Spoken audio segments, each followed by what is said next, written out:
Hai, Assalamualaikum dan salam sejahtera semua. Semoga anda semua dalam keadaan yang baik dan sihat-sihat sahaja. Sebelum itu, sila like, komen, share dan subscribe channel ini untuk saya lebih bersemangat berkongsi info berkaitan bimbingan dan kaunseling.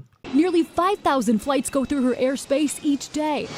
But it was the twin propeller plane on its way from Dallas to Michigan that alarmed air traffic controller Luella Hollingsworth. And Pfizer 1 Papa Mike, I think you need to start a descent. Can you do that for me? Just going to maintain flight level 240. Anda dah tengok video tadi?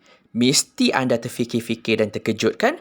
Begitulah keadaan individu yang bekerja di bahagian kawalan trafik udara. Ianya dinamakan pengawal trafik udara.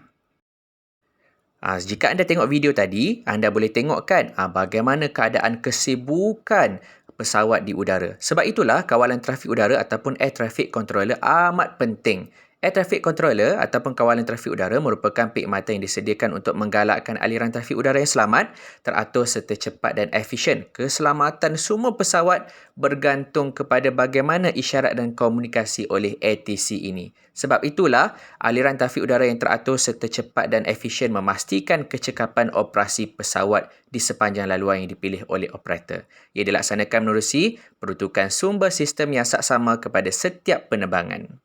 Apakah tugas pengawal trafik udara? Pertama, berhubung dengan pesawat melalui radio dan radar.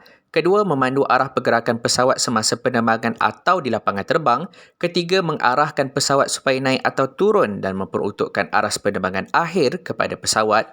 Keempat, memberikan maklumat tentang keadaan cuaca kepada pesawat. Berikutnya, memastikan jarak minimum di antara kapal terbang dikekalkan dan terakhir, menangani peristiwa yang tidak dijangka, kecemasan dan trafik yang tidak mengikut jadual. Di mana tempat tugas kejayaan ini? Kejayaan ini di menara kawalan, di lapangan terbang atau pusat kawalan yang boleh anda lihat semasa anda memasuki kawasan lapangan terbang. Apakah syarat menjadi pengawal trafik udara? Semestinya perlu memiliki kemahiran komunikasi yang berkesan, boleh bekerja di bawah tekanan, boleh membuat keputusan dengan muktamad dan cepat serta mestilah berfokuskan matlamat. Boleh berfokus mengendalikan haluan pesawat itu berasaskan teori dan mengaplikasinya dalam situasi amali. Boleh membayangkan objek bergerak dalam 3 dimensi seperti anda tengok dalam video tadi. Mestilah boleh bekerja sebagai satu pasukan dan dapat memenuhi syarat yang diberikan oleh Civil Aviation Authority berhubung pemeriksaan perubatan kelas 3.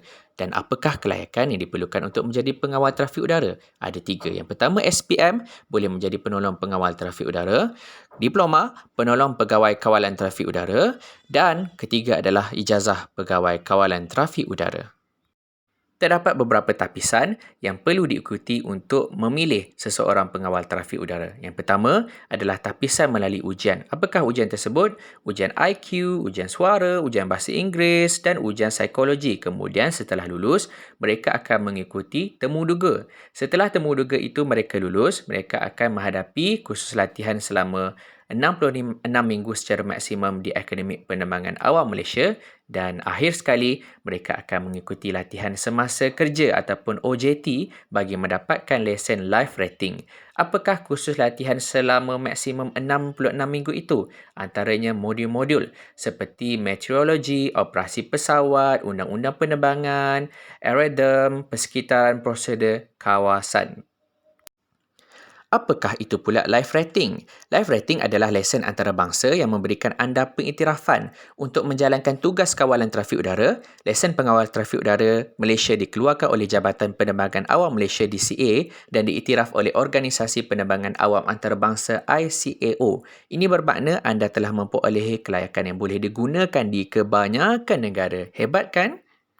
Okey murid-murid, jom kita sama-sama tetapkan matlamat. Mungkin pada masa hadapan anda ingin bekerja dalam kejayaan ini. Berapakah gaji mereka?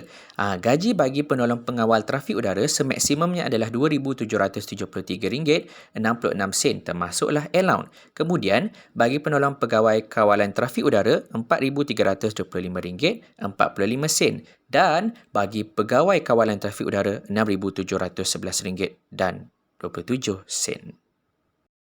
Untuk maklumat lanjut berkaitan kejayaan ini, anda boleh melihat kepada sumber yang dipaparkan mahupun di sektor pengurusan trafik udara Jabatan Penerbangan Awam Malaysia Aras 4 Blok Podium B. Terima kasih.